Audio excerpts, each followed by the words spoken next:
एक पाकिस्तानी नेशनल को कल स्पेशल सेल की एक टीम ने अरेस्ट किया है। इस टीम को सुपरवाइज ललित नेगी और हृदय भूषण एसीपीस कर रहे थे। ये पाकिस्तानी नेशनल पिछले एक डिकेड से ऊपर से इंडिया में रह रहा था और इंडियन आइडेंटिटी एक्वायर की हुई थी। इसके इंस्टेंस पे AK-47 मैगजीन्स, पिस्टल्स 2 और कार्ट्रिजेस और एक ग्रेनेड रिकवर किया गया है।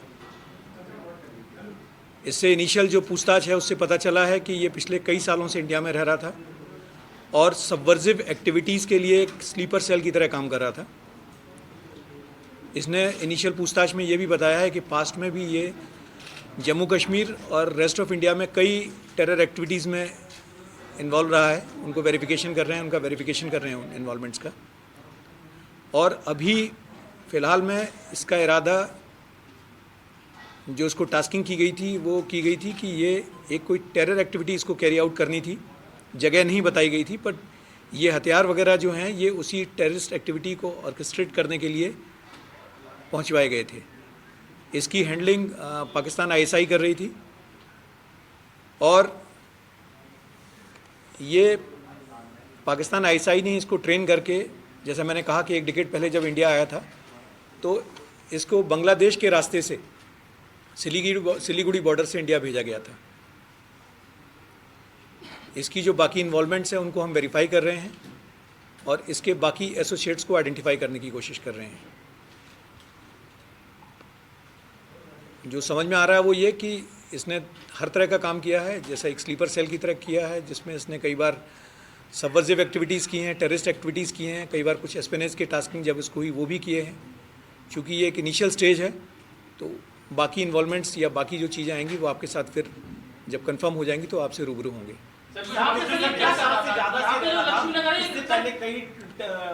ये देखिए, मैंने आपसे फिर कहा कि कल ही इसको अरेस्ट किया गया है। इसने फेक आइडेंटिटीज़ बनाई थी, इसने कई सारी IDs बनवा ली हैं। ये आया इंडिया में, ये नूरी अहमद नूरी के नाम से इसने एक ID बनवा ली थी। पासपोर्ट भी इसने एक्वायर कर लिया था। फ़ॉरेन भी गया है ये 2 बार उस पासपोर्ट पे। कहाँ का गया? 2 कंट्रीज़ में गया है, सऊदी और थाईलैंड गया है जैसा पता चला है। बाकी एक डेट्स वगैरह हम वेरीफाई करा रहे हैं। Using the Indian passport which he had acquired. और यहाँ पर इसने एक पास में शादी भी की थी कुछ महीने के लिए for the sake of acquiring documents. और एक पर्टिकुलर जगह जाके बिहार में इसने फेक ID भी एक्वायर कर ली थी अपनी इंडियन होने की। तो ID, एक आइडेंटिफिकेशन सर्टिफिकेट, इसका जो ID कार्ड है वो इसने बिहार में जाके एक्वायर कर लिया था। वहाँ पर भी? जी, वहाँ से एक्वायर करने के बाद में उसी बेसिस पे फिर इसके बाकी डॉक्यूमेंट्स बने हैं। He got married to an Indian women और उससे शादी करके, शादी भी स्पेसिफिकली इसी पर्पज से की गई थी जहाँ कुछ महीने शादी करके इसने उसे छोड़ दिया। ये वैशाली गाजियाबाद के एरिया में की थी इसने। तो ये सारी चीज़ें अभी हम वेरीफाई कर रहे हैं, ये इनिशियल स्टेज है और जैसे ही वेरीफाई होंगी आपके साथ आएंगी। बट ये है कि इसके पास कहाँ से आए थे, कब पहुँचे? देखिए 2 चीज़ें हैं।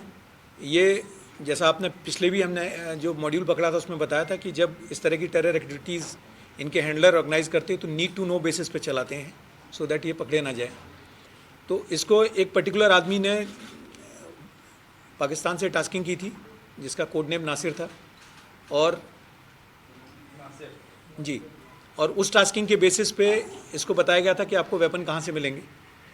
वेपन वहाँ जहाँ से इसको मिले हैं या जहाँ से इसको दिए गए थे वो सिर्फ इसको वेपन से मतलब था। उन लोगों ने ये नहीं बताया कि वेपन आपको कौन दे के जाएगा, कौन नहीं दे के जाएगा। इसी तरह से जब ये पास में मनी वगैरह मंगाता था तो वो भी हवाला के चैनल से इसके पास आती थी। तो मैंने कहा नीड टू नो बेसिस पे काम करने किया, जो इस तरह के मॉड्यूल में होता वो इसमें भी था। सर यहाँ पे कर क्या रहा था, क्या करता था पिछले 1 दशक से ज़्यादा? देखिए, मैंने कहा आपसे कि ये कई सारी, इसने जो बताया है इनिशियल स्टेज है, इसने जो बताया ये कई सारी टेरर एक्टिविटीज़ में इन्वॉल्व रहा है, जम्मू कश्मीर में भी और इंडिया के बाकी पार्ट्स में भी। तो वो एक बार वेरीफाई कर रहे हैं, जैसे ही वेरीफाई हो जाएगा तो ये इसने कुछ टाइम से कवर ले रखा था कि ये एक पीर मौलाना का, जहाँ ये कुरान की पवित्र आयतें पढ़ के लोगों की बीमारी ठीक करने का दावा किया करता था, उस तरह का कवर ले रखा था इसने।